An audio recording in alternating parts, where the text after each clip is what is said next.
ये आगे बैठ किसका ग्रुप तुम्हारा? नहीं, वो लड़का कहाँ चला गया? तो भी आया था, वो गया घर पे। कौन? वो यार राजीव भैया मैथ का पेपर देख के डर गए क्या? वो आते नहीं है। चलो कुछ काम दिया था करने के लिए, करके लाए? याद करने के लिए क्या था ना? क्या दिया था? महाजनपद की राजधानी। कितने महाजनपद थे इसमें? 16। अब मुझे एक एक करके राजधानी बताओ, जनपद के नाम बताओ। पहला कौन सा? अंग चंपा। अंग की चंपा।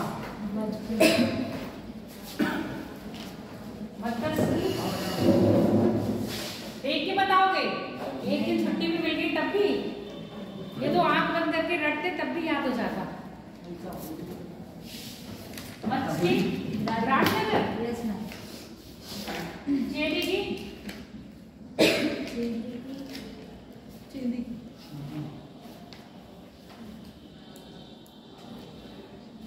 शिशुपाल कहीं आता कृष्ण के टाइम पे? वर्तमान में बुंदेलखंड है। राजधानी बताओ चेली की। मथुरा, चेली की मथुरा नहीं है। जल्दी जल्दी बताओ, इतना टाइम नहीं है। सोहती क्या? सोहती सूरसेन का मथुरा। अवंती, उज्जैन। 2 राज्य हैं। उज्जैन और उज्जैन किसकी है? उत्तरी की या दक्षिणी की? उत्तरी की। दक्षिणी की क्या है? दक्षिणी की है। दक्षिणी की क्या थी? मैच में थी? याद नहीं कर रहे हो तुम लोग? घर जाके सो गए थे? कौन सा प्रेशर है? ये तो 5 मिनट का काम था। अगर देखो तुम 16 भाषण है, 16-17 बच्चे इस समय, कितने बच्चे हैं? एक सब लोग याद करते। यहाँ भी काम हो जाता, तुम्हारा भी काम हो जाता। हो जाता कि नहीं हो जाता? मगध की, मगध पढ़ रहे थे ना? जी मैम। मैं मगध की वो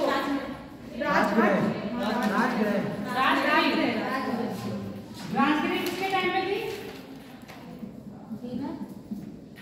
राजगिर है ना? राजगिर किसके टाइम में थी? बिंबिसार के टाइम पे। बिंबिसार कौन था? वो शासक। किसके वंश का शासक था? हरियक वंश का शासक था, संस्थापक था। और क्या था बिंबिसार के बारे में?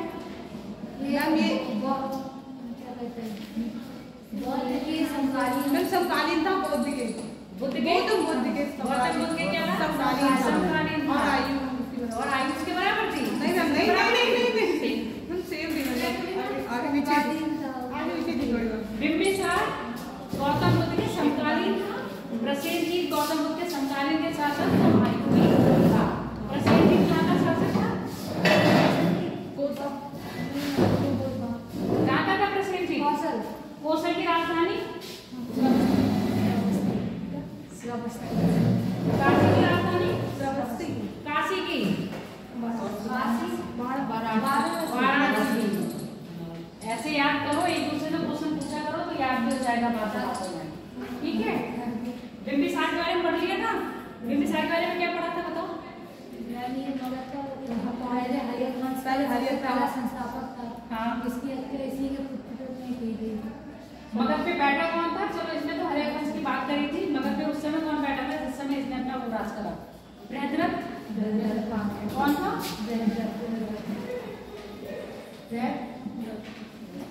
बृहद्रथ की हत्या करके बिंबिसार ने किस वंश की स्थापना करी थी? हरियक वंश की स्थापना करी थी। इसको क्या कहते हैं?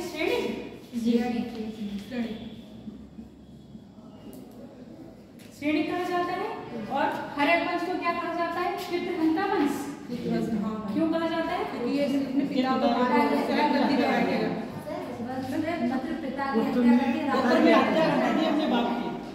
पिता की हत्या करते हैं और स्वयं बैठ जाते हैं। स्वयं गद्दी पर बैठ जाते हैं। इसलिए इसको क्या कहेगा?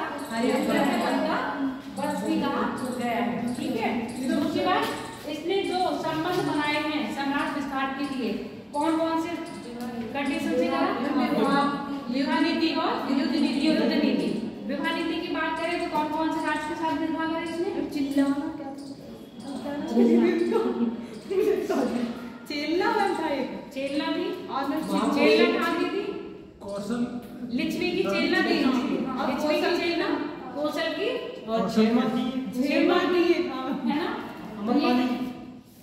आम्रपाली यहाँ पर नहीं है। आम्रपाली किसी की बीवी थोड़ी ना थी। आम्रपाली का नाम कौन था? चलो तुमने लिया तो आम्रपाली का नाम क्यों लिया? आम्रपाली कौन थी? नहीं। आम्रपाली का संबंध किससे था? वैशाली तो वो राजबधू या उसको कहते थे। आम्रपाली क्या थी? राजबधू थी। ठीक है, जिस जमाने में हम लोग ऐसे कहते हैं ना वैश्या, उस जमाने में राजबधू कहा जाता था। आम्रपाली क्या थी? राजबधू थी। और नहीं, ये नहीं है। ठीक है, इनकी बीवी कौशला थी, क्षेमा थी और चेलना थी। जो अजातशत्रु की बात कर रहे हैं, अजातशत्रु किनके पुत्र थे? चेलना के। लिच्छवी के, उनके जो ननिहाल थी कहाँ थी? लिच्छवी, गढ़राज था। अब ये बताओ, पिता को पुत्र, पिता को पुत्र, पिता का पुत्र गद्दी पे बैठ रहा है, तो ये राजतंत्र है गणतंत्र है? राजतंत्र और गणतंत्र में अंतर क्या होता है? उनको राज के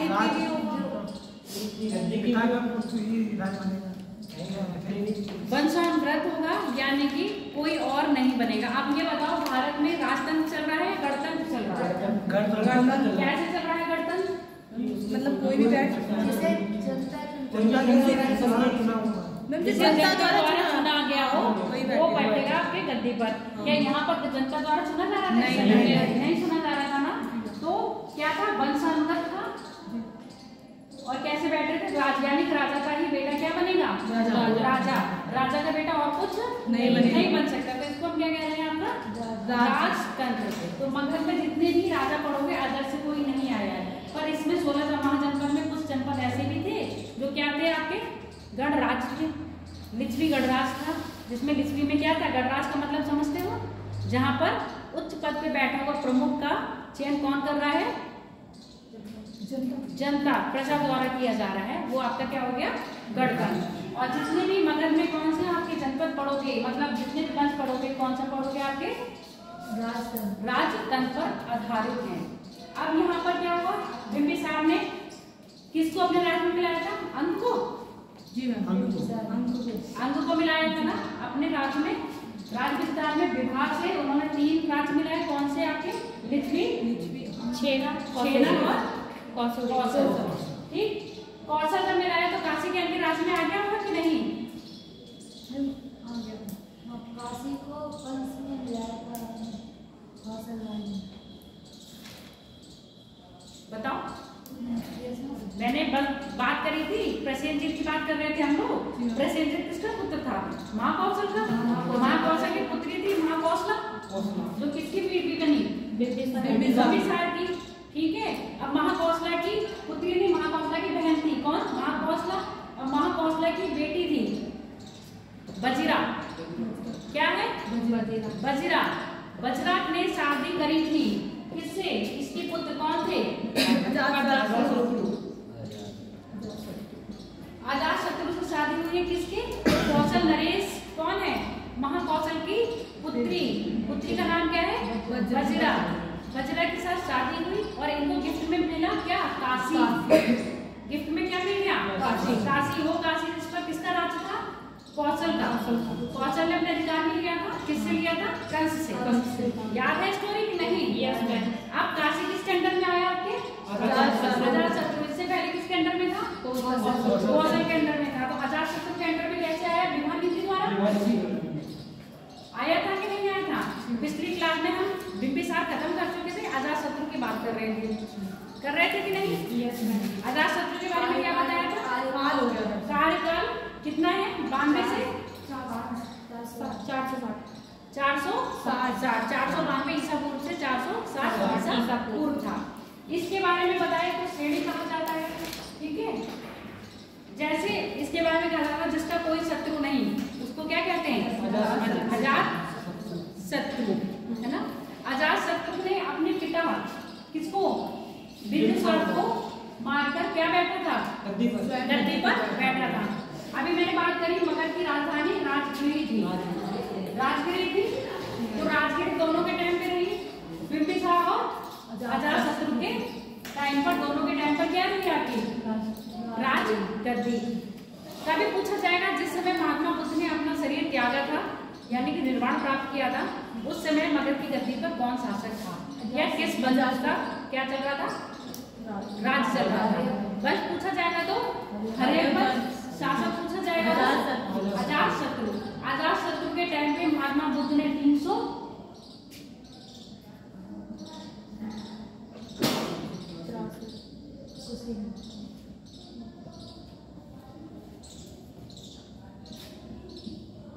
483 अभी बताएंगे 383 483 में क्या करा था अपना परिनिर्माण किसने कर दिया था, गौतम बुद्ध ने। इसके शासन काल के 8वें वर्ष, इसका टाइम क्या बताया अभी बिंबिसार का 492 से 460। अब 8वें वर्ष निकालो, इसमें से 8 गायब करोगे तो कितना बनेगा, लगभग इतना ही आएगा 483 के आसपास, है ना। 8वें या 10वें वर्ष की बात है तो 883 आएगा। 883 में जब गौतम बुद्ध ने अपना शरीर त्यागा, उसी समय क्या करा, पहली बौद्ध संगति रखी गई। पहली बौद्ध संगति, क्वेश्चन लिखो, ये लिखा इंपॉर्टेंट है। पहली बौद्ध संगति अजातशत्रु के टाइम पर राजगिरी में हुई थी। पहली बौद्ध संगति अजातशत्रु के टाइम पर राजगिरी में हुई थी। और राजगिरी में क्यों हो रही है, आज भी देखो कोई भी इवेंट होता है या विदेश से कोई भी लोग आते हैं तो कहाँ आते हैं, दिल्ली में। कोई भी ऐसा इवेंट होगा जो बाहर से देश से आना होगा या कोई ऐसे कहो मीटिंग रखनी होती है तो अधिकतर लोग दिल्ली में आते हैं ना। दिल्ली में क्यों आते हैं, दिल्ली भारत की राजधानी है। अगर उत्तर प्रदेश सरकार कुछ ऐसा कर रही होगी तो कहाँ पर आएंगे, पीलीभीत में नहीं दिल्ली में आएंगे, नहीं लखनऊ में आएंगे ना। क्यों आएंगे, क्योंकि उत्तर प्रदेश की राजधानी क्या है, लखनऊ है। अभी मैंने बात करी राजगिरी क्या है, राजगिरी हरिवंश के टाइम पर मगध की क्या थी, राजधानी था। इसलिए तो पहली बौद्ध संगति करी गई थी, कहाँ करी गई आपकी, राजगिरी में करी गई थी, अजातशत्रु के टाइम पर की गई थी। ठीक, अजातशत्रु ने भी अपने पिता की तरह क्या करे थे, विवाह और युद्ध नीति दोनों ही अपनाई थी। किसमें, साम्राज्य विस्तार के लिए। दोनों लिख लो, इसने भी दोनों विधि का क्या करा था, अनुसरण कराया। कौन कौन सी, विवाह और युद्ध नीति।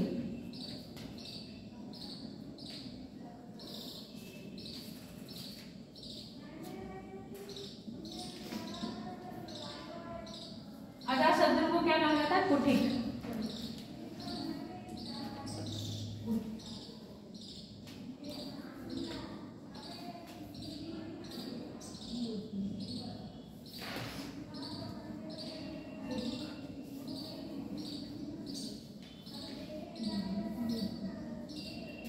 महाकौशला की पुत्री कौन थी, बजीरा। बजीरा के साथ विवाह किसने करा था, अजातशत्रु ने। तो इस हिसाब से देखो, एक तरफ से तो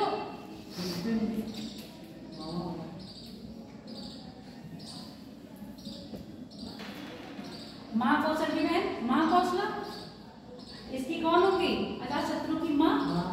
ठीक है, माँ हुई तो इनकी बेटी क्या हो गई, अरे इनकी बेटी इसकी कौन होगी,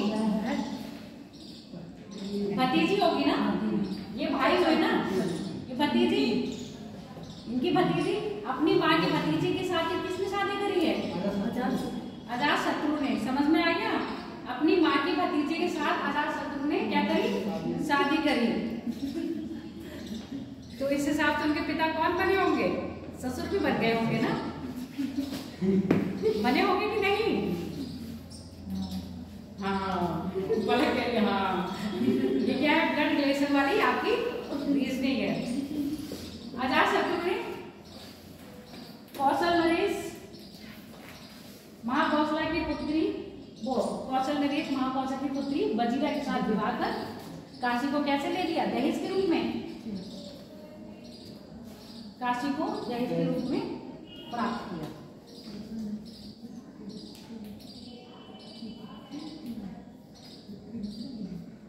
कौशल नरेश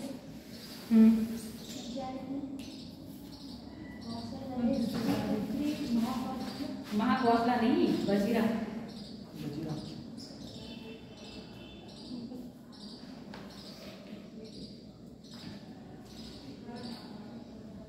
वज्रा के साथ विवाह करके काशी को किसमें मिला दिया? मगध राज में मिला दिया।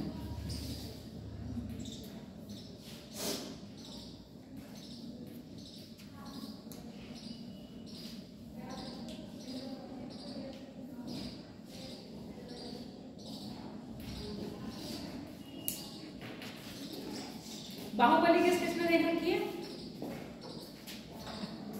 सबने देख रखी है बाहुबली। बाहुबली में औजार यूज करे गए हैं। कौन कौन से औजार देखे हैं? भल्लाल। भल्लाल सुना है? कौन था भल्लाल?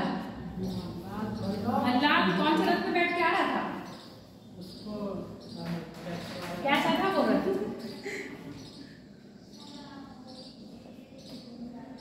उस जमाने के लिए क्या थे? जैसे आज के जमाने में आपकी गन होती है, तोप होती है, मिसाइल्स होती हैं। उस जमाने में क्या थे? युद्ध संयंत्र थे। तो अजातशत्रु ने युद्ध में विजय प्राप्त करने के लिए क्या कर रहे थे? क्या था? अभी बता रहे हैं। अजातशत्रु ने युद्ध में विजय प्राप्त करने के लिए नए नए क्या करे थे? औजारों का आविष्कार किया था।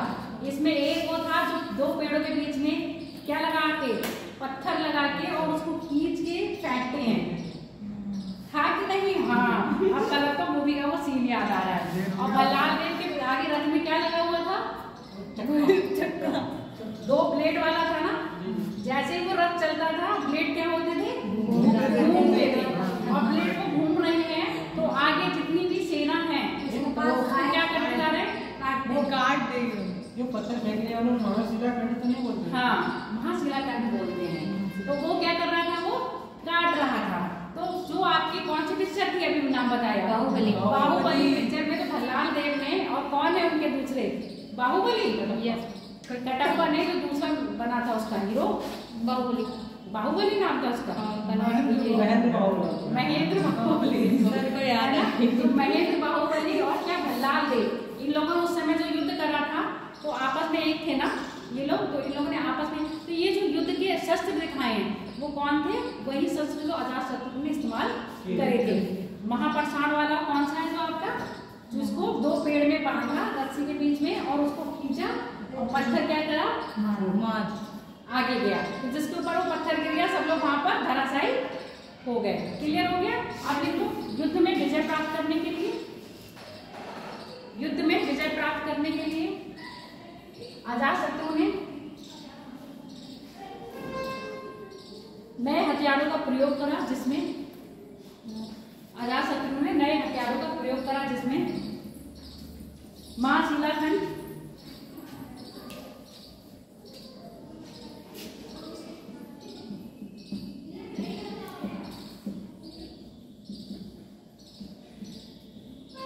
आज प्रिंस नहीं आए, इतने मुसल,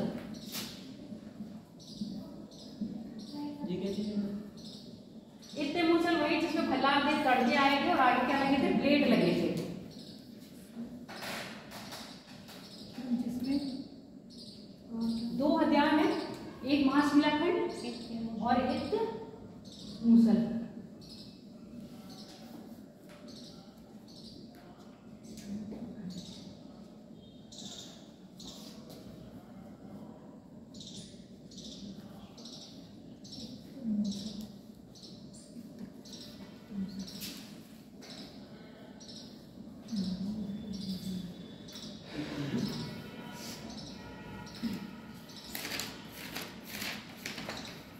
अब याद रहेगा ना महाशिला खंड कैसा है?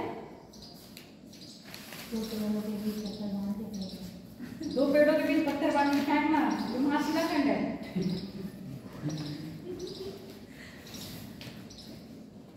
अगला देखो, अगला शासक है उज्जैन। उज्जैन है, उज्जैन है। दो नाम आते हैं, बड़ा कंफ्यूजिंग वाले हैं। एक है उज्जैन, ये अजातशत्रु का बेटा है। ठीक है, एक है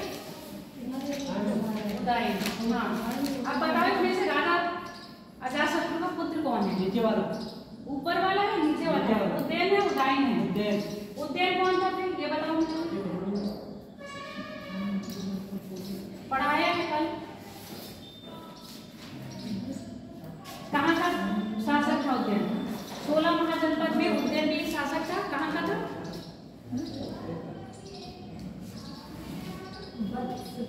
वत्स का था, है ना। उदयन कौन है? अजातशत्रु का बेटा। बेटा। जिस तरह अजातशत्रु ने क्या करा, अपने पुत्र को हत्या कर गद्दी पर बैठा, सेम उसी तरह कौन बैठा है आपका? उदयन गद्दी पर बैठा, किसको? अपने पिता को मार के। इसलिए इसको क्या कह रहे हैं? पितृहंता वंश कह रही है। जितने भी गद्दी पर बैठे हैं सबने क्या करा है? अपने पुत्र को मारकर बैठे। अब पूछा जाता है, क्वेश्चन बनता है, इन दोनों के टाइम पे बिंबिसार और अजातशत्रु के टाइम पे मगध की जो राजधानी थी वो क्या थी आपकी? राजगिरी, है ना। राजगिरी भी कहते हैं उसको, राजगृह भी कहते हैं, दोनों कहते हैं। अब एक नए नगर की स्थापना करी थी किसने? उदयन ने, जो गंगा और सोन के क्या था? दो आप पर बसा हुआ था। उसको कहते हैं कुसुमपुरा। कौन से नए नगर की स्थापना करी है? कुसुमपुरा। उस कुसुमपुरा को वर्तमान में कहते हैं पाटलिपुत्र। कुसुमपुरा की स्थापना करी और इसी कुसुमपुरा को उसने क्या बनाया? अपनी राजधानी बनाया।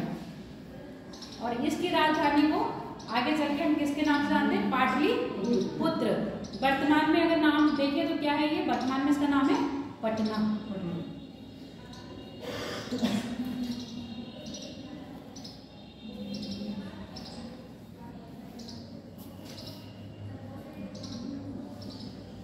460 से 444 इसका क्या रहा है? शासन काल।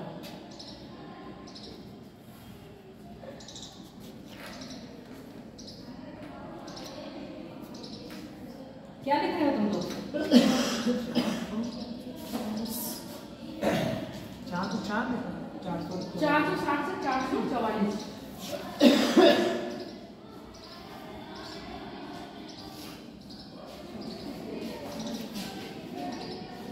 जहाँ उदयन लिख रहा है आपसे पेपर में पूछा जाएगा पटना नगर की स्थापना किसने करी या पाटलिपुत्र की स्थापना किसने करी? उदयन ने। और राजधानी किसने बनाया इसको अपनी? उदयन ने बनाया। इससे पहले राजधानी मगध की क्या थी? राजगिरी। तो मगध की दो राजधानियां बन गई अब तक। कौन कौन सी बनी है? एक राजगृह और दूसरी कुसुम को या पाटलिपुत्र। कुसुम को कभी कहा नहीं गया आपके पेपर में, कभी नहीं आया कुसुमपुरा के नाम से। पाटलिपुत्र के नाम से हमेशा पेपर में आया है। बस वही होता है, पेपर का थोड़ा सा ट्रेंड चेंज करना होगा तो पूछ लेगा पाटलिपुत्र का पुराना नाम क्या था। जैसे वर्तमान में है ना, पाटलिपुत्र को पटना के नाम से जानते हैं। अब ऐसे ही पुराना नाम पूछा जाएगा तो क्या है उसका नाम पुराना? कुसुमपुरा। और ये कहाँ पर है? गंगा और सोन नदी के दो आप पर।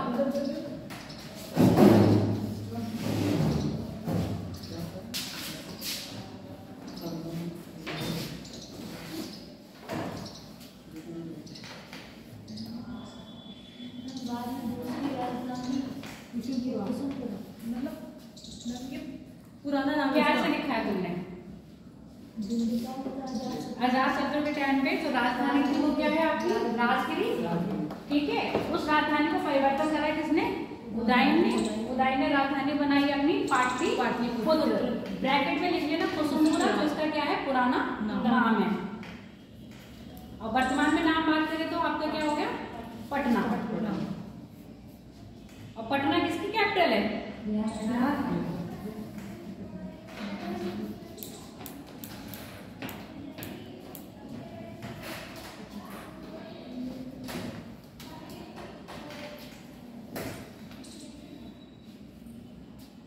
उदयन के बाद इसका पुत्र बारी बारी करके अपने क्या बैठे हैं? गद्दी पर बैठे हैं।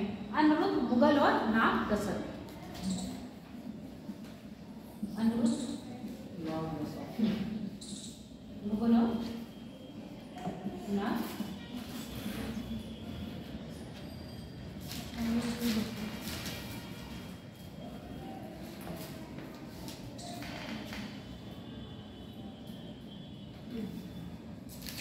इन पुत्र हंता वंशों से क्या हो गई थी? जनता उकता गई थी। ये इनका क्या करना चाहती थी? राज्य समाप्त करना चाहती थी। देखो जनता खुश है, नॉर्मल। देखो अब आप ये देखो, अभी यहाँ पर कौन सा चल रहा है? राजतंत्र चल रहा है, और आप अब जी रहे हो गणतंत्र में। ठीक है, अगर आपको किसी मंत्री या प्रधानमंत्री का क्या है कार्यकाल समझ नहीं आया, तो आप उसको चेंज करते हो कि नहीं करते हो? 5 साल का टाइम पीरियड है कि हर 5 साल बाद क्या होंगे? चुनाव होंगे। चुनाव में अगर आपको वो प्रधानमंत्री या मुख्यमंत्री समझ आया है तो आप पुनः उसको वोट दोगे, निर्वाचित करके पुनः क्या लाओगे? सरकार में लाओगे, केंद्र में लेके आओगे नहीं? चाहे वो राज्य में हो चाहे वो देश में, केंद्र में हो, है ना? राज्य में ला रहे हो तो सीएम ला रहे हो, केंद्र में ला रहे हो तो पीएम ला रहे हो। अब यहाँ भी क्या होगा? क्या इन लोगों से जनता उकताई नहीं होगी? पंजाब राजस्थान से दिल्ली सरकार। अरे हम अभी बात ही नहीं कर रहे हैं सरकार की, अभी हम अपने यहाँ की बात कर रहे हैं। तो क्या है, इस समय भी जनता उकताई होगी। अब इस समय जनता उकताई होगी तो उस समय ऐसा तो था नहीं था कि वोट हो रहे हैं और हमने निर्वाचन दिया, निर्वाचित किया और हमने राजा बदल दिया। षड्यंत्र रचे जाते होंगे ना, जनता का रुख देखा जाता होगा, जनता का रुख देखा गया, षड्यंत्र रचे गए। उसी के षड्यंत्र के टाइम पर जो आपके कौन है लास्ट में नागदशक को मार के किसने और कौन सा वंश आया था इसके बाद? मैंने कल परसों सीरियल बताया, शिशुनाग वंश आया। ये नागदशक को मार के नया वंश आया आपका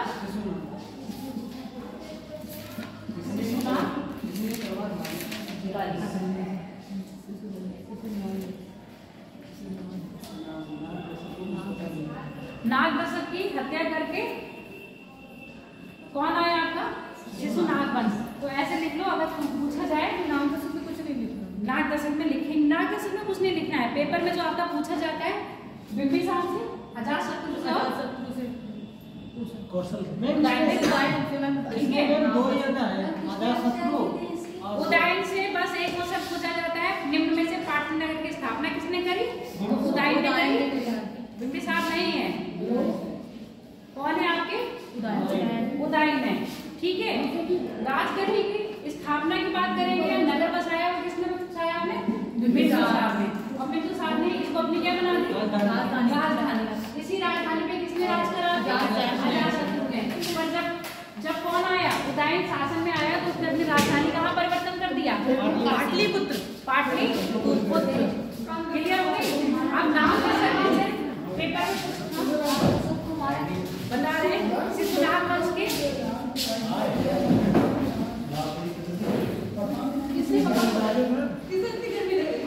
इसमें कुछ लिखना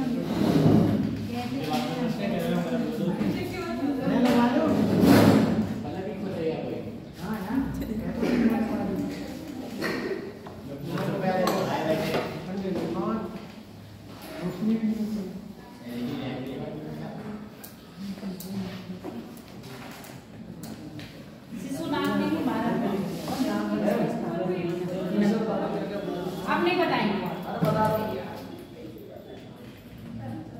अब इसमें शिशुनाग वंश में सिर्फ एक के बारे में ज्यादा पूछा जाता है, वो आपका कालाशोक है। कौन है? कालाशोक।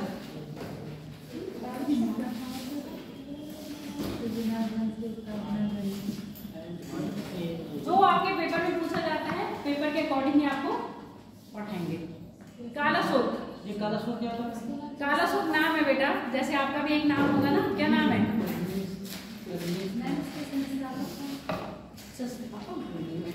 शिशुनाग वंश में बता दें। कालाशोक के बारे में अभी मैंने यहाँ पर डेट लिखी थी ना, एक ये लिखी थी और एक ये लिखी। ये डेट किसकी है?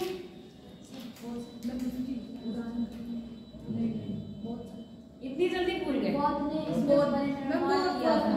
शरीर त्यागा था। इसी साल बौद्ध ने, गौतम बुद्ध ने क्या अपना शरीर त्यागा, और इसी साल अजातशत्रु ने क्या करी थी? पहली बौद्ध संगति करी थी। दूसरी बौद्ध संगति गौतम बुद्ध के शरीर त्यागने के 100 साल बाद हुई। तो अब ये घटा लो, 100 साल हो रहे पूरे कि नहीं?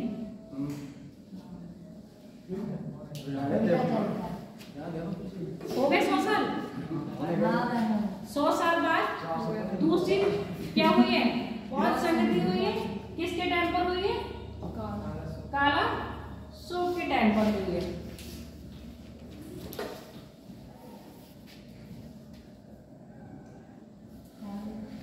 इसके संस्थापक कौन थे मैम? शिशुनाथ। उन्हीं के नाम से इनके बच्चों को। क्या बात में आए थे उनके? अब तुम बात में बात करना। नाग शोक को मार के शिशुनाथ वंश ने क्या करी है? शिशुनाथ वंश की स्थापना करी। इनकी मृत्यु के बाद इनमें ज्यादा पढ़ाने का नहीं था। सब ये पूछा जाएगा शिशुनाथ वंश के संस्थापक कौन है, तो आपका आंसर होगा शिशुनाथ। क्लियर हो गई? इसके बाद काला शोक से जो क्वेश्चन बनते हैं, पहले ये बनता है अब तक राजगिरी यानी कि मगध की कैपिटल कितनी हो गई? कितनी पढ़ ली आपने? कौन कौन सी 2 पढ़ी?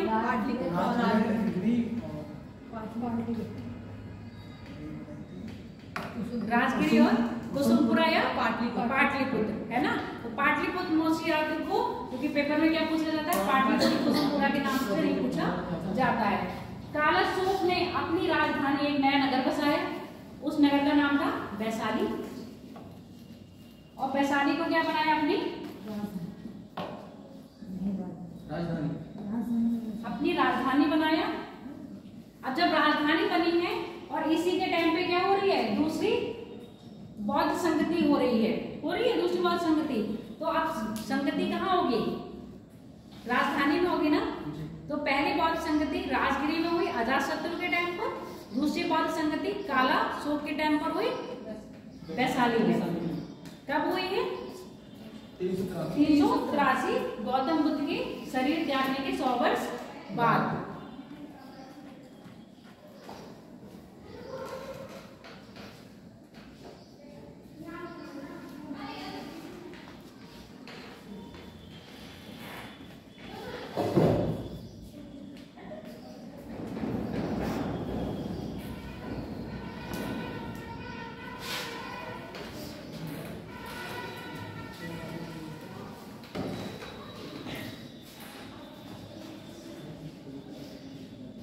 इसका टाइम पीरियड लिखोगे। सुगवंश का टाइम पीरियड है 395 से 366।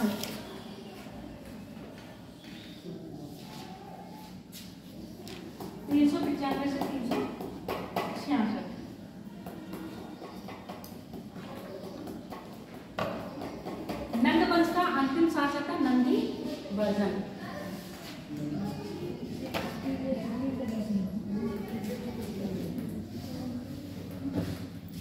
नंदवंश का अंतिम शासक कौन है? नंदी वर्धन। इस नंदी वर्धन को मारा था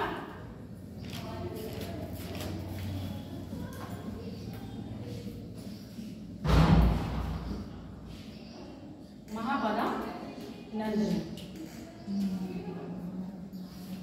और ये महापदा नंद ने किसको मारा? नंदी वर्धन को मार के नए वंश की स्थापना करी। उस नए वंश का नाम था आपका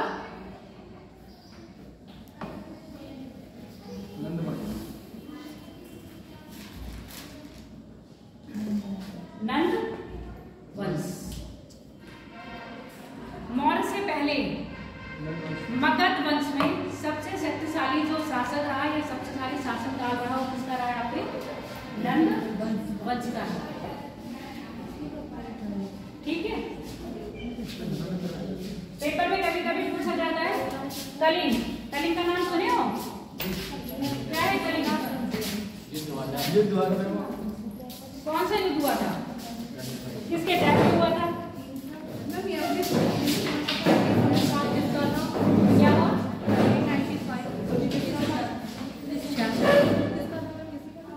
नहीं।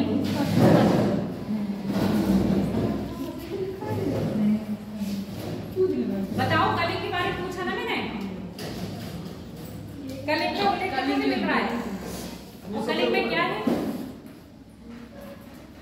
कलिंग युद्ध का उल्लेख कहाँ से मिलता है और कलिंग में है क्या, ये बता दो मुझे। अभी तो बोले हाँ मैडम नाम सुना है कलिंग अशोक अशोक सम्राट अशोक अशोक ने।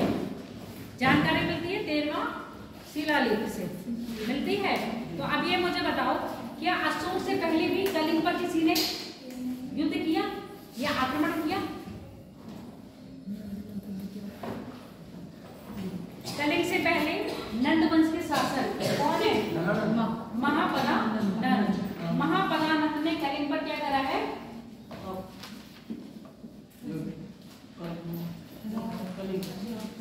कलिंग पर युद्ध किया। इसका उल्लेख मिलता है युद्ध किया या कलिंग तक उनकी पहुंच थी। इन्होंने कलिंग में क्या बनवाई? नहर खुदवाई है। पहली नहर का जो उल्लेख मिल रहा है भारत में, पहली नहर का जो उल्लेख मिलता है वो आपको कहाँ से मिलता है? कलिंग में। और कलिंग में जो नहर बनी है वो किसने बनाई है? महापदानंद ने। यानी कलिंग को उन्होंने क्या है अपने अधीन करा होगा, तभी तो कलिंग पर वो करी अधीन करा। इसका उल्लेख कहाँ मिलता है? खारवेल। खारवेल का हाथी गुहा अभिलेख। और खारवेल कौन है? चेदी वंश के शासक थे। चेदी सुना? चेदी क्या था? एक महाजनपद था ना, 16 महाजनपद में चेदी जनपद। चेदी जनपद के कौन थे शासक? क्या बताया? अभी खारवेल। खारवेल का हाथी गुहा अभिलेख, जिसमें किसका उल्लेख मिलता है कि महापदानंद ने क्या है कलिंग में एक नहर खुदवाई थी। क्लियर हो गई? तो अशोक से पहले कलिंग पर युद्ध किसने कर दिया है आपके? महापदानंद ने। और महापदानंद कौन है?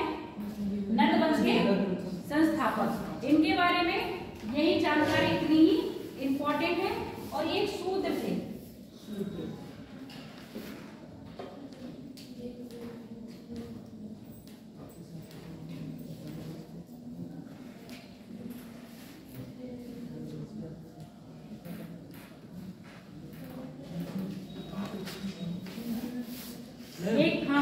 एक पूछा जाता है कलिंग से जिनसेन की मूर्ति को कौन लेके आया था?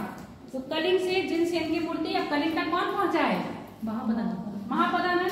तो कलिंग से जिनसेन की मूर्ति कौन लाएंगे आपके? महापदानंद। हाँ बोलो क्या? नंद वंश के आखिरी शासक वो थे ना धनानंद। हाँ पढ़ोगे ना, उसको भी पढ़ाएंगे। इनको तो पढ़ लो, इनके पढ़ने के बाद उन्हीं की बात करेंगे। हो गया, इनके बारे में इतनी ही बात थी। अब दूसरे जो आपके आते हैं घनानंद। घनानंद के बारे में तो बहुत सुना होगा आप लोगों ने। घनानंद अंतिम शासक है किसका? नंद वंश का। जिसको किसने मारा था? चंद्रगुप्त मौर्य। इसके बारे में सिर्फ इतना पूछा जाता है,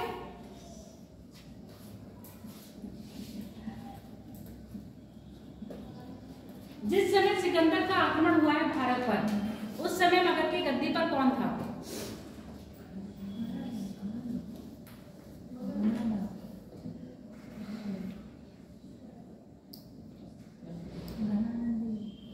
कब हुआ था सिकंदर का आक्रमण? 300 कुछ में हुआ है। 326 में हुआ है।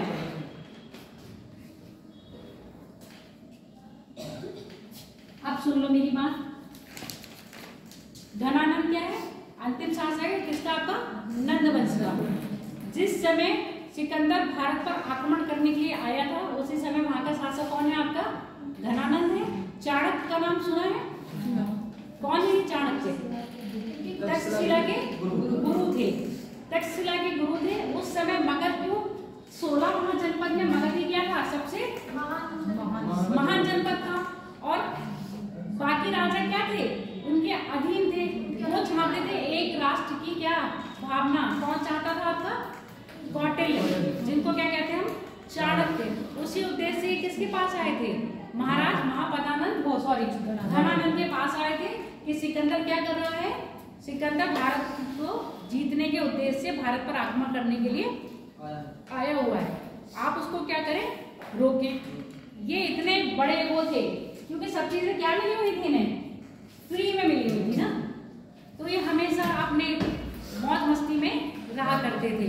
जैसे वो होता है क्या कहते हैं उसको, राजा महाराजा अप्सराएं नाचती रहती थी। और वो कौन सा वो पान होता है, सोमपान, ये चीजें अपने मदिरा वगैरह अपने मतलब राज्य की चिंता को लेके इन्हें कोई वो नहीं था कि मेरा राज्य सुखी है या नहीं है। ऊपर से अधिक कमाई के उद्देश्य से इन्होंने जनता पे क्या कर दिया था, कर अति वृद्धि कर रखी थी कर ली, जिससे इनकी जनता क्या इनसे खुश नहीं थी। बस ये था, एक शक्तिशाली क्या था, साम्राज्य था। इसीलिए चाणक्य इनके पास आए कि आप सिकंदर के आक्रमण को रोकें। अब इन्होंने क्या कहा, इन्होंने कहा तू मतलब जब इनका और किसका संवाद हो रहा है, इनका और चाणक्य का जब संवाद हो रहा है तो इन्होंने चाणक्य, क्योंकि उस समय ब्राह्मण क्या थे, पूजनीय थे ना, ब्राह्मण का अपमान मतलब ईश्वर का अपमान।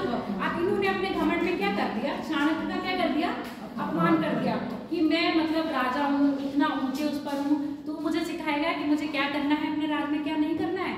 तो इन्होंने क्या करा, उनका अपमान करा। तभी उन्होंने अपनी क्या खोल दी थी, चोटी ना, चोटी बांधे हुए थे, तो उन्होंने वहीं पर अपनी चोटी खोल के क्या कहा, जब तक तेरा साम्राज्य को नष्ट नहीं कर दूंगा, जब तक मैं अपनी शिखा को बांधूंगा नहीं। ठीक है, तो उस उद्देश्य से फिर वो क्या निकले, इनका खात्मा करने के उद्देश्य से निकले। रास्ते में इन्हें कौन मिल गए, चंद्रगुप्त मौर्य। चंद्रगुप्त मौर्य को इन्होंने क्या कर दिया, शिक्षा दी। शिक्षा देने के बाद प्रशिक्षण दिया, उसकी सहायता से इन्होंने क्या कर दिया, घनानंद का साम्राज्य समाप्त करके मगध पर एक नया साम्राज्य स्थापित करा। उसका नाम है आपका मौर्य वंश।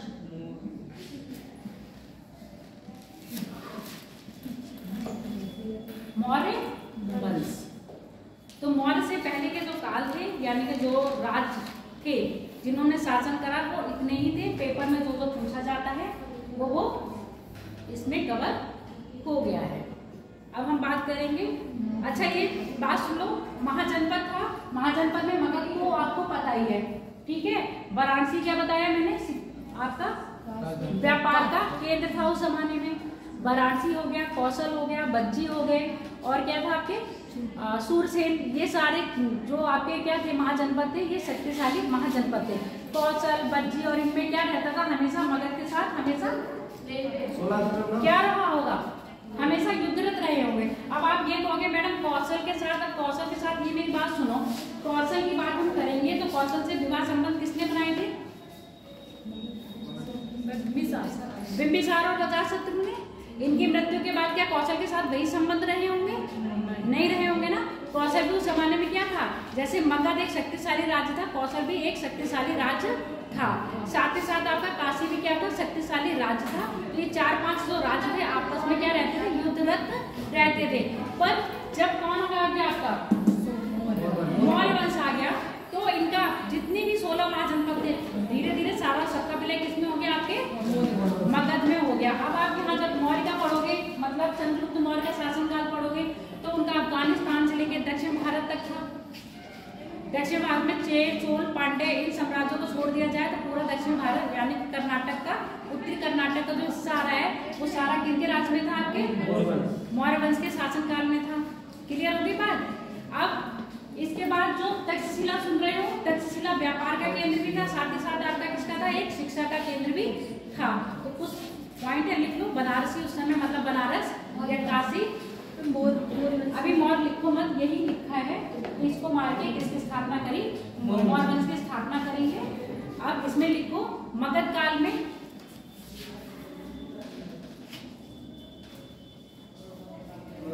कौशल, वाराणसी, कौशाम्बी, कंबोज, कौशाम्बी, कंबोज, कौशाम्बी और कंबोज, ये क्या थे, व्यापार के प्रमुख केंद्र हुआ करते थे। कंबोज,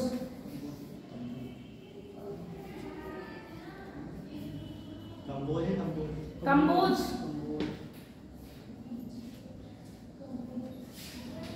बोझ नहीं है, बोझ है, जा से जहाज वाला। अब मगध के टाइम पर पूरा वो कैसा सिस्टम था, राजतंत्र था, गणतंत्र था, राजतंत्र था। हाँ, मगध में पूर्णतया राजतंत्र था, जबकि कहीं कहीं जनपदों में गणतंत्र भी पाया जाता था। एग्जाम्पल कौन सा दिया था, लिच्छवी गणराज्य।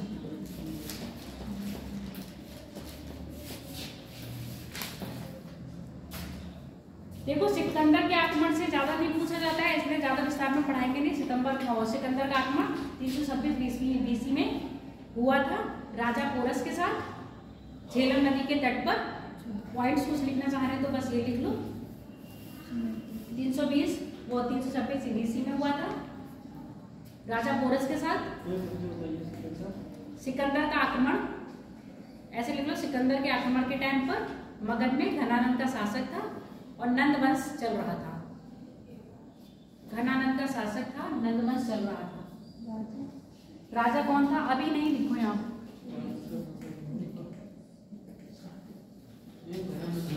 घनानंद का शासक था और वंश कौन सा चल रहा था आपका?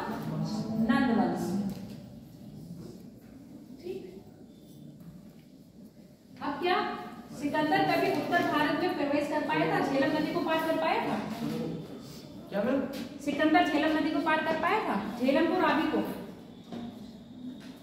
झेलम नदी के तट पर पोरस के साथ युद्ध हुआ। सिकंदर कभी रावी नदी को पार करके भारत में प्रवेश, मतलब उत्तर भारत के साइड प्रवेश नहीं कर पाया था। ठीक है। रावी नदी के तट पर पहुंचते ही सिकंदर की जो सेना थी वो क्या हो गई? हताश हो गई और उसने वापस लौटने का क्या कर लिया? निश्चय कर लिया।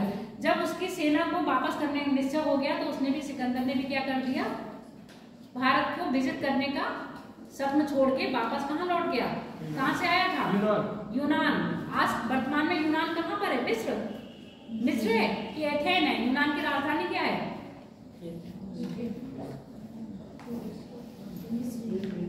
मिस्र है। क्या है बताओ? यूनान की राजधानी एथेन है। और अब हम बात करें कौन से उसमें पड़ता है? यूरोप में पड़ रहा है। वर्तमान नाम क्या है उसका? तो आपको पढ़ रहा है ग्रीस। ग्रीस की राजधानी क्या है? एथेन है ना। और यूनान उस समय सिकंदर के टाइम पे इसी ग्रीस को क्या कहते थे? यूनान कहते थे। क्लियर हो गया? वापस कहाँ चला गया? वापस यूनान। अब पूछा जाता है कि जब सिकंदर वापस जा रहा था तो उसकी मृत्यु कहाँ हुई है? कौन से स्थान पे हुई है? बेबीलोन। सिकंदर की मृत्यु कहाँ हुई? ये एग्जाम में पूछा जाता है, ये पॉइंट लिख लो। सिकंदर के बारे में डिटेल नहीं पढ़ा रहे इसलिए बोल दिया। ठीक है। ऐसे लिखो, सिकंदर का युद्ध झेलम नदी के तट पर राजा पोरस के साथ, पुरु के शासक थे ना पोरस, पुरु के शासक पोरस के साथ हुआ था। अब इसमें बताओ सिकंदर हारा था या पोरस हारे थे? सिकंदर।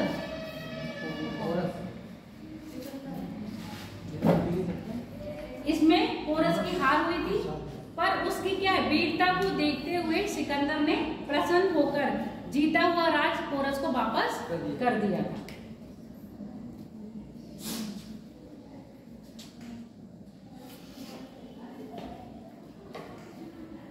एक होता है, एक नाम है आम्बी। पेपर में इतना टफ आपसे पूछा नहीं जाएगा। आम्बी शासक था सिंध के पास का। इसने क्या करी थी? एक ये ऐसे नाम है बेबीलोनी में। ये ऐसे लोग हैं जिसको कहते हैं देशद्रोही। देशद्रोही का मतलब शत्रु का साथ देना और देश के साथ छल करना। आम्बी सिंध देश का राजा था जिसने सिकंदर के साथ मिलकर भारत पर आक्रमण करने में क्या दिया? साहस दिया, यानी कि सहयोग दिया। तो बाद में जब सिकंदर वापस आ रहा था तो उसने विजित प्रदेशों में आम्बी को भी दिया। पोरस को कैसे दिया? पोरस की वीरता से प्रसन्न होकर जो राज उसने पूर्व के शासक पोरस से जीता था उसने उसको वापस कर दिए।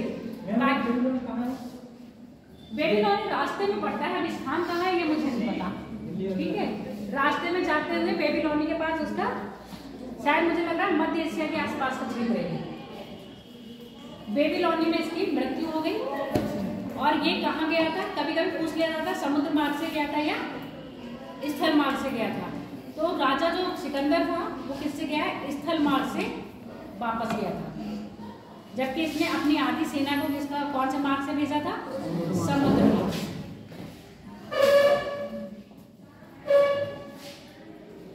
अब हम बात करेंगे मौर्य की। यूनान के राजा थे ना मैम। हाँ।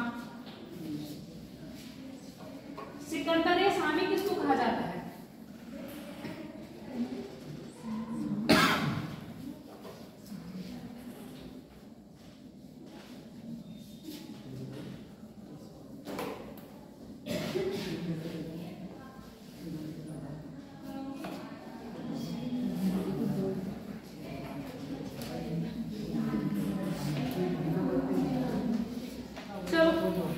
लिखो मौर्य वंश।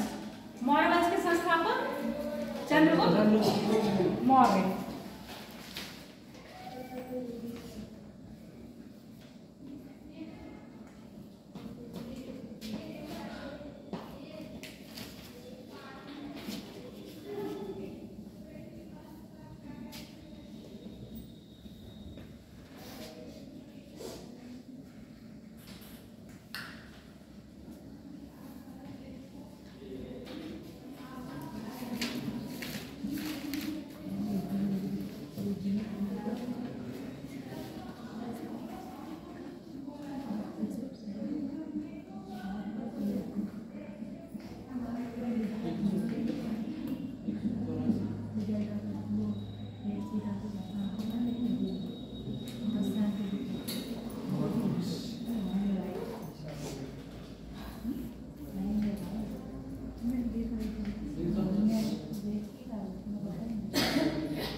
मौर्य वंश का संस्थापक सबको पता है, चंद्रगुप्त मौर्य।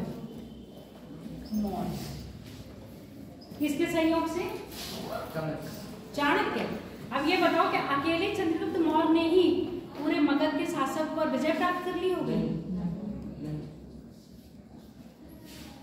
चंद्रगुप्त मौर्य ने अकेले नहीं, कई छोटे छोटे राजाओं के साथ मिलकर इस पे मगध पर क्या करा था? आक्रमण करा था। और आक्रमण करने के बाद किसको जीता था? मगध को जीत लिया। अब मगध को जीता, अभी तक जो कैपिटल पड़े हुआ किसकी? मगध की। कौन कौन से पड़े बता दो मुझे जरा से।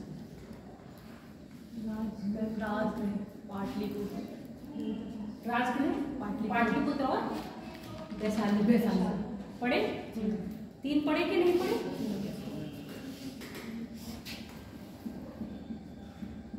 कभी कभी आपसे क्रम पूछ लिया जाता है। अब तक जो किसकी? वैशाली क्या थी आपकी? राजधानी थी। अब फिर से मगध की राजधानी क्या बन जाएगी? मौर्य काल पर पाटलिपुत्र बन जाएगी। कौन बन जाएगी? पाटलिपुत्र। पहली बार मौर्य काल में मगध की राजधानी आपकी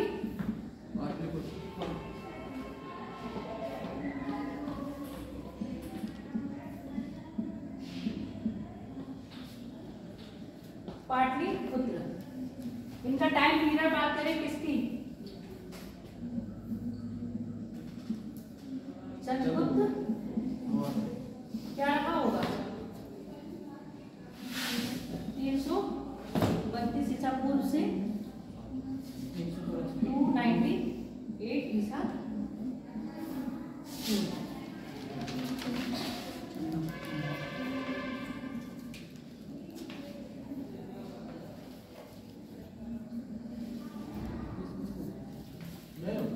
ये ईसा पूर्व नहीं समझ में आता है, कैसे समझ? कल आए थे तुम? नहीं आए थे ना, तो हम नहीं बताएंगे। बता दो मैम। बाद में बताएंगे। संडे था मतलब कल का मतलब तुम लोग से उस दिन इतनी बहस हुई थी जब टीचर कहे कल का मतलब वर्किंग डे। हम नहीं याद होगा बाद में बता दूंगी, क्लास हो जाएगी उसके बाद बता दूंगी। किताबों में देखते हैं उनको भी नहीं समझ में आता है।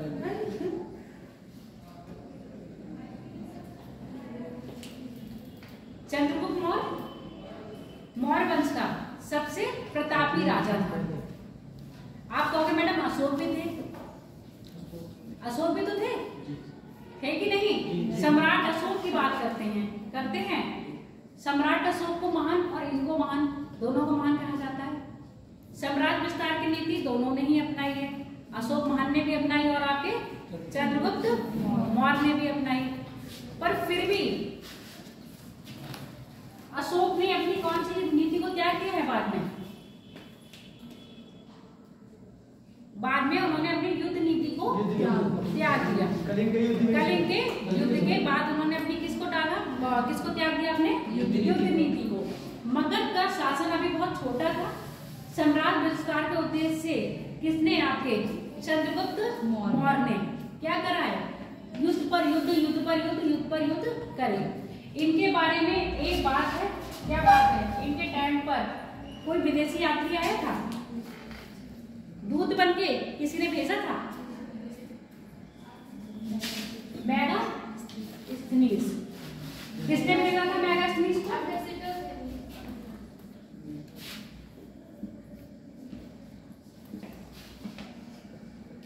किसने भेजा था मेगास्थनीज को?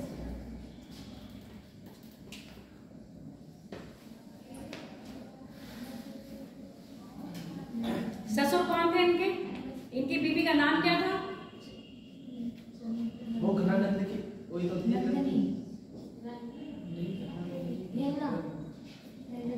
चंद्रगुप्त आए हैं बेटा। अब हेलना छेलना सब चली नहीं, अब चेलना नहीं है। कौन है? बहुत नाम है।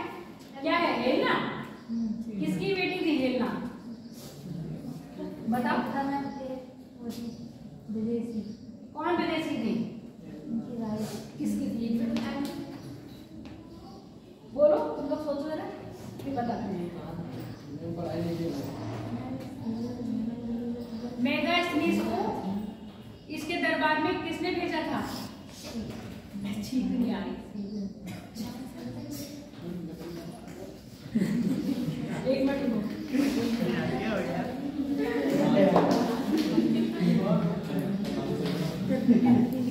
क्यों हंस रहे हो तुम लोग?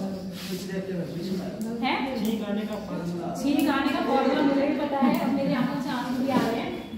छींक नहीं आई है आप लोग जाते हैं, हमें क्या पता है?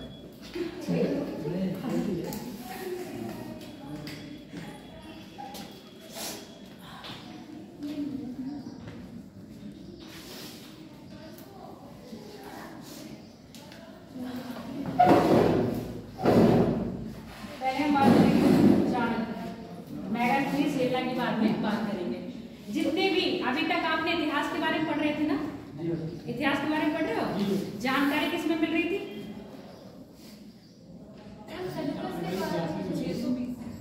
वो तो बताएंगे।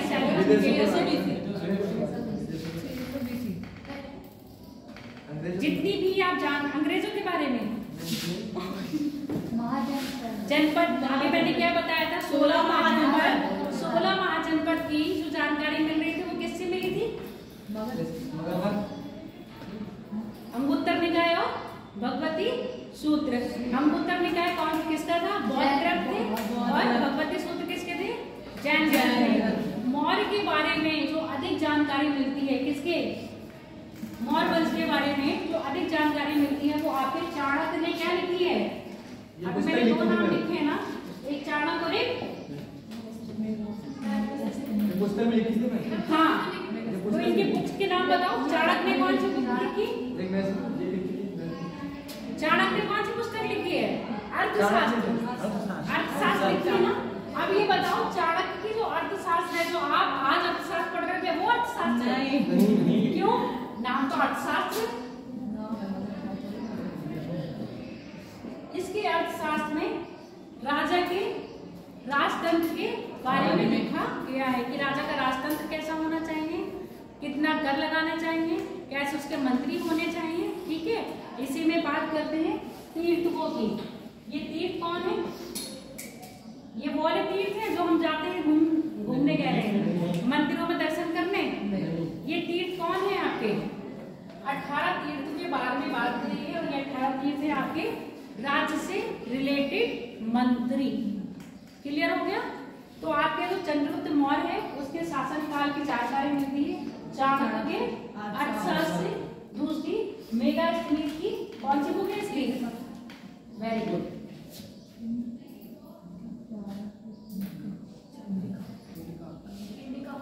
मेगास्थनीज की इंडिका।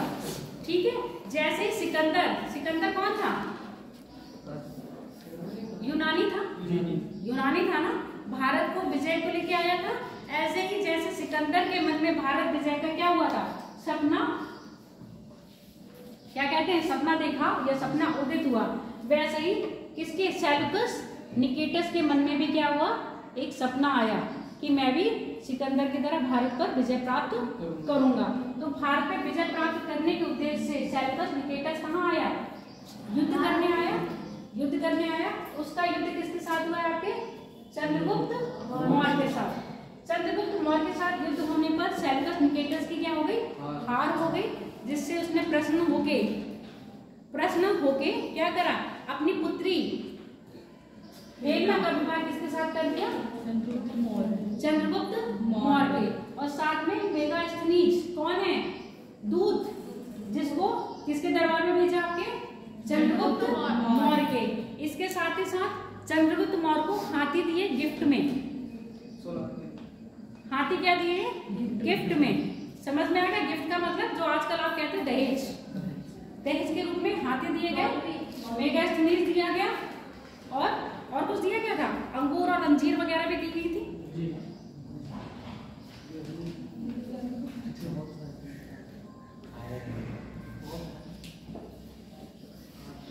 इससे पहले जो भी मगध के क्या थे, शासक थे, दोनों ने बौद्ध और जैन धर्म को क्या करा है, पोषित किया। पोषित का मतलब समझते हो आप लोग, पोषण का मतलब दोनों को सराहाया है, दोनों को जो दान देना था वो भी दिया। चंद्रगुप्त मौर्य ने कौन सा धर्म अपनाया है, जैन धर्म अपनाया। किससे प्रभावित होके, भद्रबाहु से, भद्रबाहु से प्रभावित होकर उसने क्या करा है, अपना जैन धर्म अपनाया।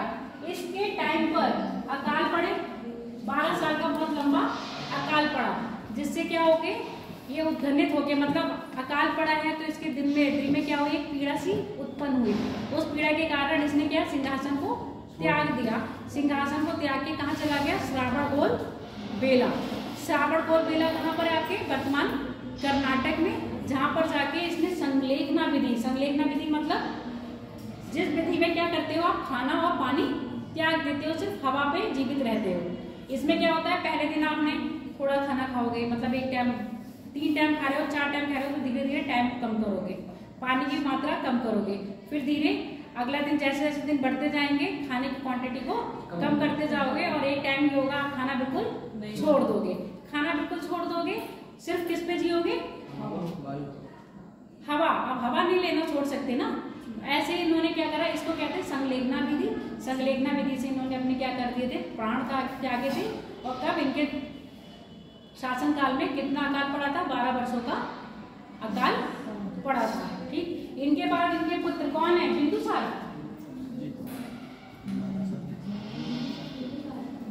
बिंदुसार धरती पर बैठे, बिंदी और बिंदु और बिंबी में अलग है। बिंबिसार जो है वो क्या है, हरियाणा के संस्थापक है। बिंदु, अब देखो चंद्र पे बिंदु लग रही है ना, चंद्र पे बिंदु लग रही है, यहाँ भी आपकी बिंदु है। जहाँ चंद्र पे बिंदु है वो कौन बिंदु है, वो चंद्रगुप्त के पुत्र हैं, याद रखना। चलो चंद्रगुप्त के बारे में थोड़ी बातें लिख लो, लिख पा रही हूँ। चंद्रगुप्त मौर्य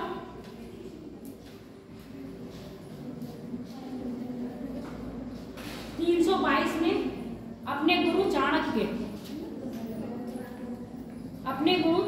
की सहायता से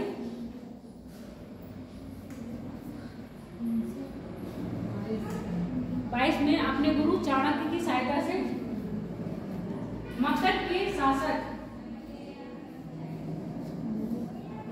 शासक घनानंद को युद्ध में पराजित कर, मगध पर अधिकार कर, युद्ध में पराजित करके मगध पर अधिकार कर मौर्य वंश की स्थापना करी।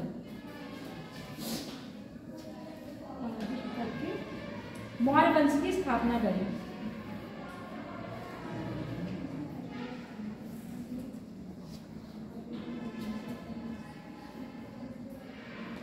ये माना जाता है कि चंद्रगुप्त क्या थे, मौर्य। मौर्य मतलब जो मोर पालने वाले लोग थे उनको क्या कहते थे, मौर्य, और मौर्य वंश के थे। कई लोग मानते हैं कि ये क्या है, इससे पहले किसको मारा था इन्होंने,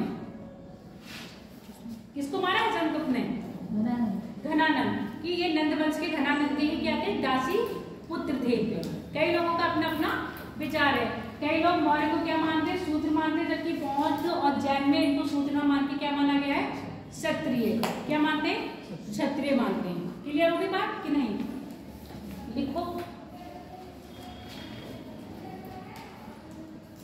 उनका संबंध मौर्य जाति से था, जो एक निम्न जाति थी। मौर्य जाति से था, जो एक निम्न जाति थी।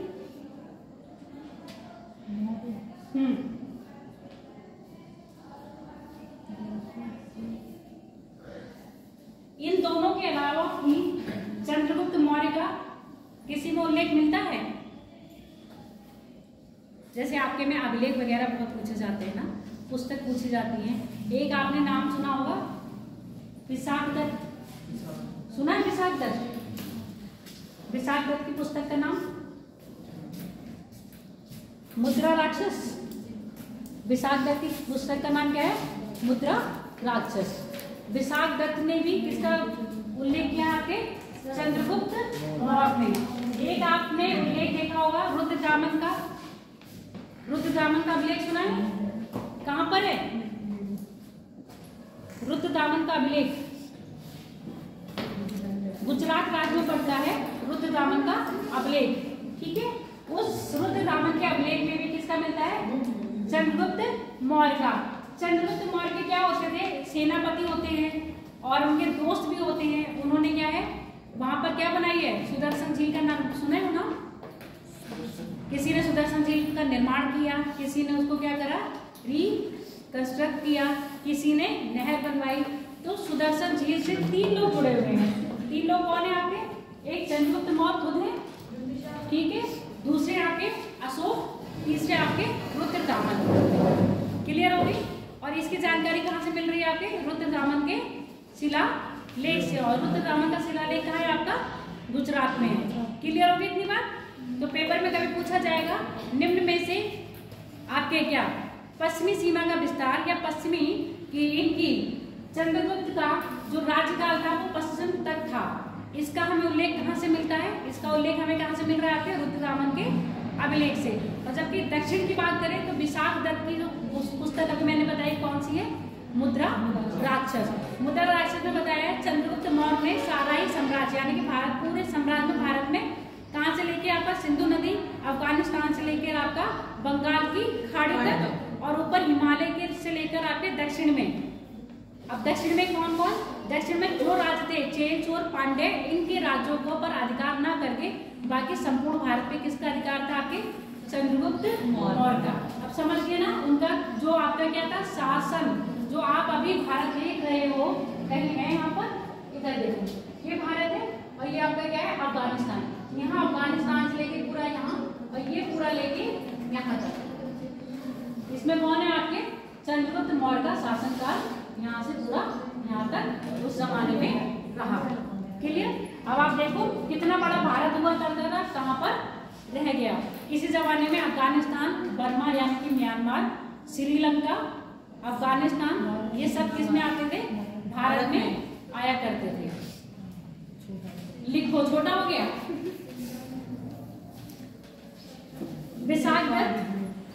विशाख दत्त की मुद्रा राक्षस में, और जहां जहां बुक्स के नाम लिखे जा रहे हैं उनको आप हाईलाइट कर लोगे। विशाख दत्त की मुद्रा राक्षस में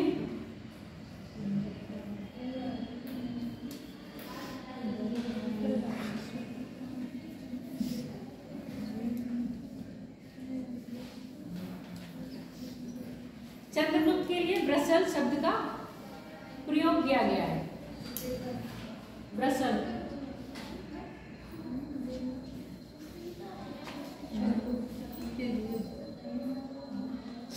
इसका भी अर्थ क्या है, निम्न जाति। ये लिखा है बेटा,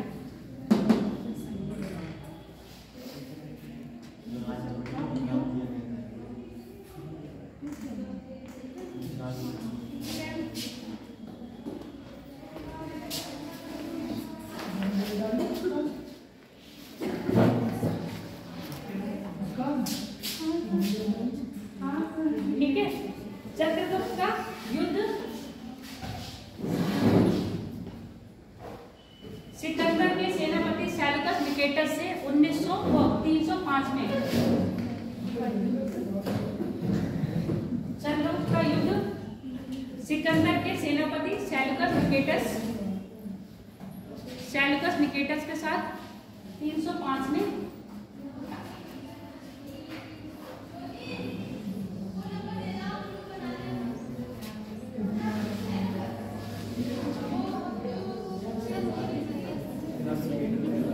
ठीक है, युद्ध में हुआ। इस युद्ध में कौन जीता? चंद्रगुप्त। इसने तो सैलुकस निकेटस को भेजा था। सैलुकस निकेटस को किसने भेजा है? वो दूत बन के आया था ना। हाँ, तो इनके राज दरबार में रह गया, शादी हो गई तो उसके साथ भेज दिया। 305। और ये सब पूर्व लगाओ।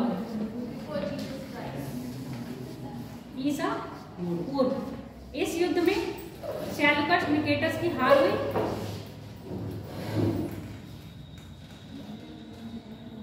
सैलुकस निकेटस की हार हुई, जिसमें उसने अपनी पुत्री हेलेना, जिसको झेलना बहुत मुश्किल था ना,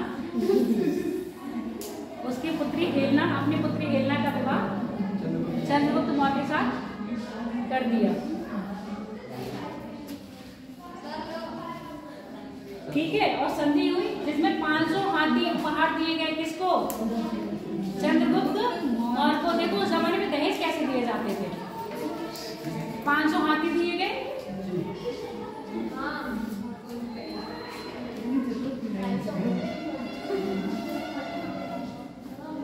ठीक है, हेयात सुनते हो? हेयात जगह, हेयात को भी क्या दिया गया? चंद्रगुप्त मौर्य को दिया गया हेयात।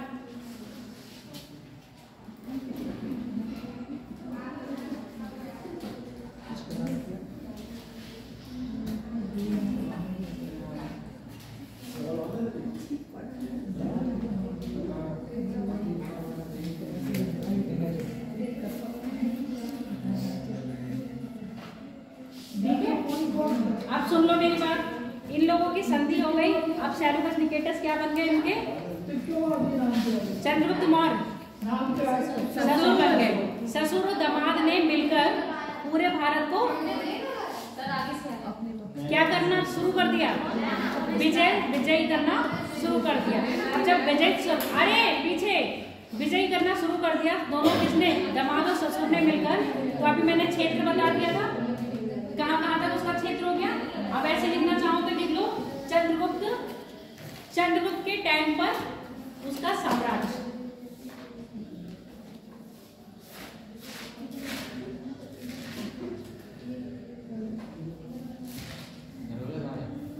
चंद्रगुप्त के टाइम पर या समय में साम्राज्य।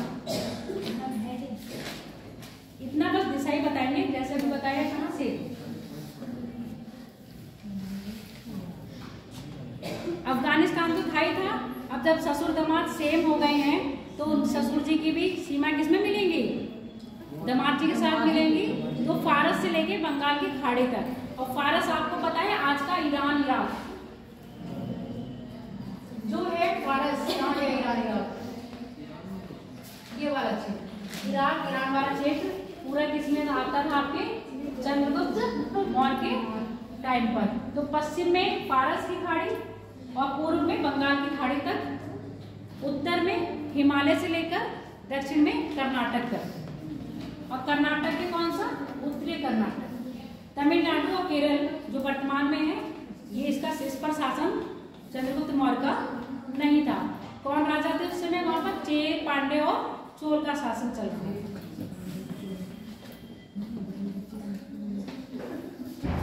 अगला लिख लो।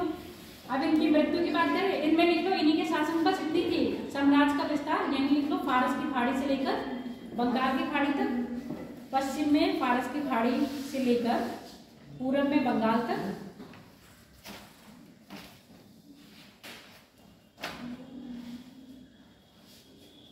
उत्तर में हिमालय से लेकर दक्षिण में कर्नाटक तक, उत्तर में हिमालय से लेकर दक्षिण में कर्नाटक तक। कर्नाटक यानी कि मैसूर तक फैला हुआ था।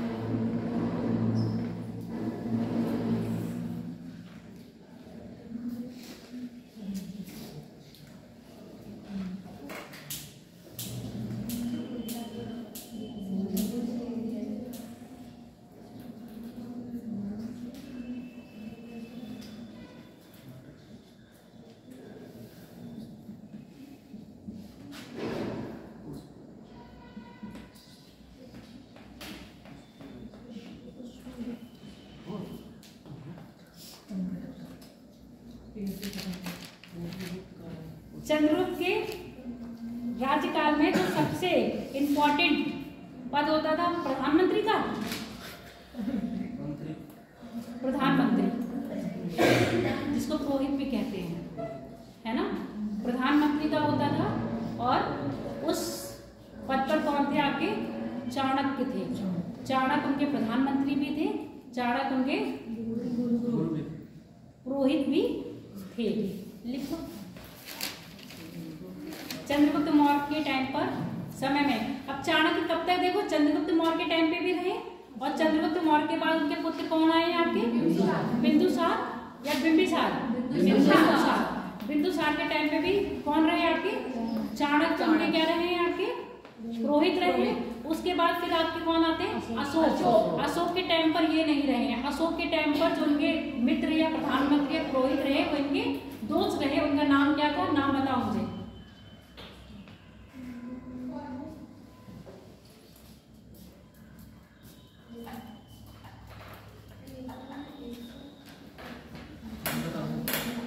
लिखो, होमवर्क है ये हमारा कि हमें चंद्रगुप्त के टाइम पर, मतलब अशोक के टाइम पर उनके मित्र कौन थे, उनका नाम बता करके आना है। और वही उनके क्या है?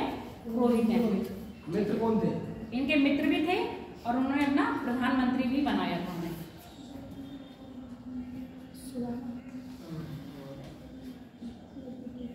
ये होमवर्क है। अशोक के टाइम पर प्रधानमंत्री,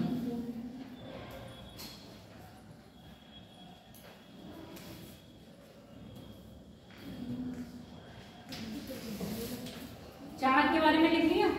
चाणक्य के नाम पूछे जाते हैं। चाणक्य को कौन कौन से नाम से जाना जाता है? कौटिल्य, विष्णुगुप्त और चाणक्य। कभी पूछा जाता है चाणक्य के बचपन का नाम क्या है? क्या है बचपन का नाम? विष्णुगुप्त। चाणक्य के बचपन का नाम विष्णुगुप्त है। ऐसा कहीं उल्लेख नहीं मिलता है, पर क्या होता है एग्जाम में जब क्वेश्चन आता है तो विष्णुगुप्त को ही क्या मानते हैं? चाणक्य का बचपन का नाम। ठीक है, चाणक्य ब्रैकेट में इनके सारे नाम लिख लो, विष्णुगुप्त और कौटिल्य।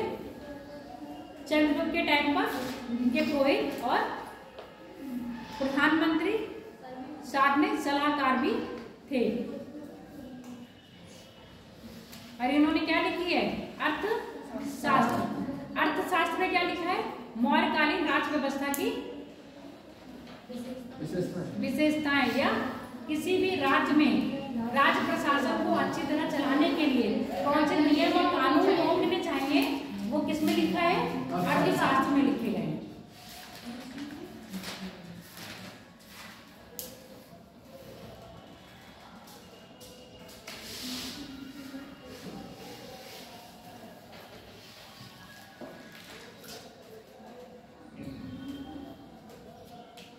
अभी मैंने बोला था रुद्रदामन का अभिलेख कहाँ पर है? आपके सौराष्ट्र राज्य में। सौराष्ट्र राज्य में लिख लो ऐसे, सौराष्ट्र राज्य में रुद्रदामन के अभिलेख से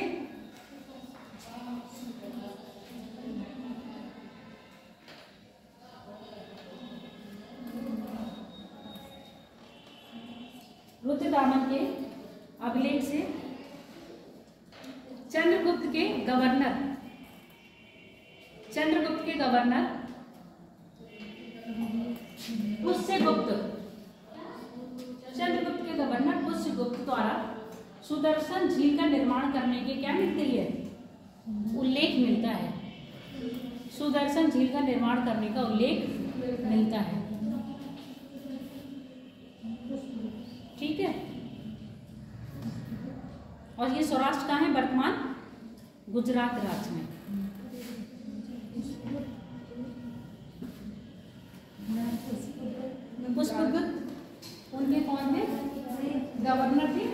बताओ सुदर्शन झील। अभिलेख से चंद्रगुप्त की प्रवर्तन गुप्त द्वारा सुदर्शन झील का निर्माण करने का उल्लेख मिलता है।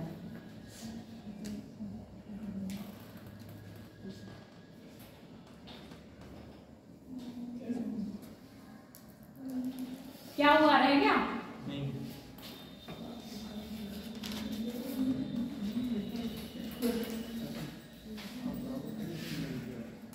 चंद्रगुप्त की दक्षिण भारत की विजयों, चंद्रगुप्त की दक्षिण भारत की विजयों के बारे में तमिल साहित्य है ना?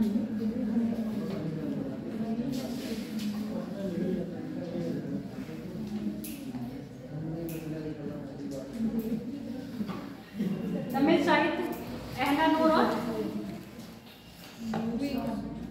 कौन सा है दूसरा? मुरना नूर। सा नहीं है ना,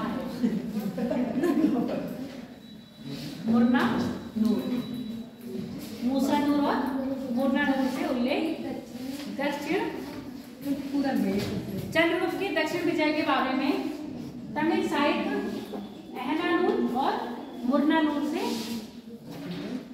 दक्षिण विजय के बारे में अहलानूर और मुरना नूर से पता चलता है।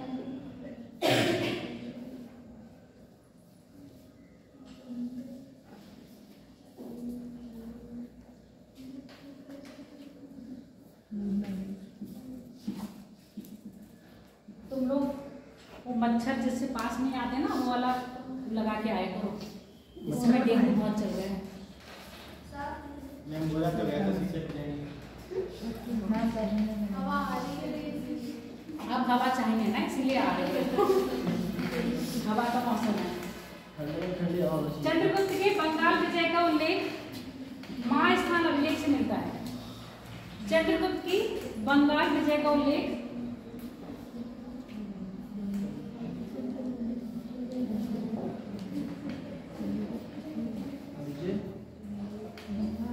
महास्थान अभिलेख से मिलता है।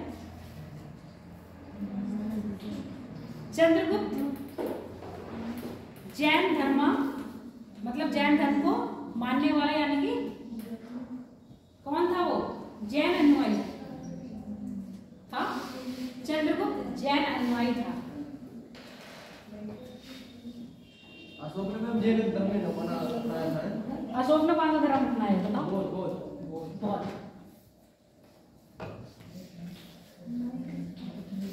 जैन अनुयायी था।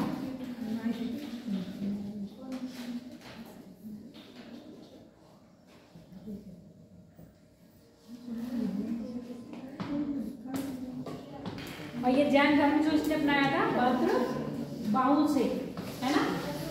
भद्र बाहु अगला लिख लिया। इसके टाइम पर 12 काल का क्या पड़ा था? 12 वर्षों का अकाल, जिससे इसने क्या कर दिया था? अपना सिंहासन अपने पुत्र के पक्ष में त्याग कर कहाँ चला गया? श्रावण ओल बेला में, और वहां जाके संग लेखना विधि से अपना शरीर त्याग दिया। लिख लो एक सारी बात। अरे यार भूलेंगे। 12 वर्ष के अकाल हो गए। इसके शासन काल में 12 वर्षों का काल पड़ा था। अकाल या सूखा, जिसके पश्चात इसने अपने पुत्र के पक्ष में सिंहासन त्याग कर, पुत्र के पक्ष में सिंहासन त्याग श्रावण बोल बेला कर्नाटक में जाकर अपने प्राण त्याग दिए। और प्राण त्यागे हैं संग लेखना विधि से।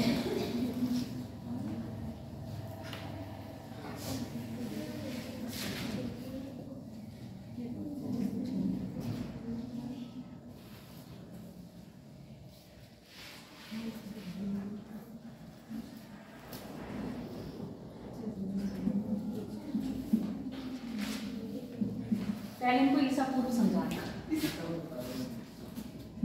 चलो क्या नाम है? पलक, आ जाओ ईसा पूर्व बताओ कैसे आता है। परसों कह रही थी मन समझ में आ गया है ना, समझाओ। वहां नहीं क्यों? एक बार आके बता, जल्दी आओ। चलो बैग समेटो ना। उल्टी हिंदी होती है तो। हाँ तो उल्टी गिनती उसमें कैसे हो रही उल्टी है? तो होते हैं, पता समझ में नहीं आता ना उसमें कैसे क्या क्या नहीं समझ में आया? माइनस कर लें। माइनस है, उसमें कुछ और इधर जाएंगे तो प्लस में जाएंगे, इधर जाएंगे तो माइनस में जाएंगे। अब तुम इधर से इधर तो नहीं जा रहे ना, इधर से इधर आ रहे हो, तो इधर से इधर आ रहे हो तो गिनती बढ़ने से कम होगी या कम होने से बढ़ेंगी? बढ़ने से कम होगी, बढ़ने से बढ़ने से कम होंगी ना। इसीलिए हम शासन काल ले रहे हैं। एक होती है यहाँ पर उच्च सीमा, एक होती है निम्न सीमा। अब तुम लोगों को वैदिक काल में पढ़ाया गया होगा उच्च सीमा क्या होती है, निम्न सीमा क्या होती है, पता है? अगर कोई भी टाइम जब बच्चा पैदा होता है तो बच्चे पैदा होने की निम्न सीमा क्या है? 0। बच्चा जितनी साल तक जिया उसकी वो हो गई उच्च सीमा।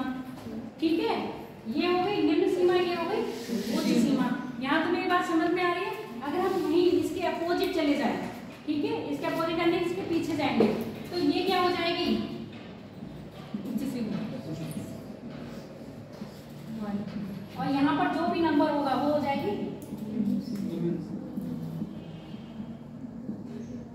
ठीक, क्योंकि कोई भी चीज उत्पन्न हुई वो एक में उत्पन्न हुई, पूरे 100 साल जी, पूरे 100 साल जी, 100 साल जीने के बाद एक नई संख्या आ गई 0। 0 पर आके क्या हो गई? वो खत्म हो गई। 0 पे आके खत्म हो गई तो उसकी हो गई उच्च सीमा। ऐसे जब हम बात कर रहे हैं कोई भी साम्राज्य बना, अभी तक आपने इतने साम्राज्य पढ़े, ठीक, इसमें बात करें अगर हम वैदिक काल में की बात करें तो हमने बताई है 1500 से 600 BC, यही बात कर रहे थे।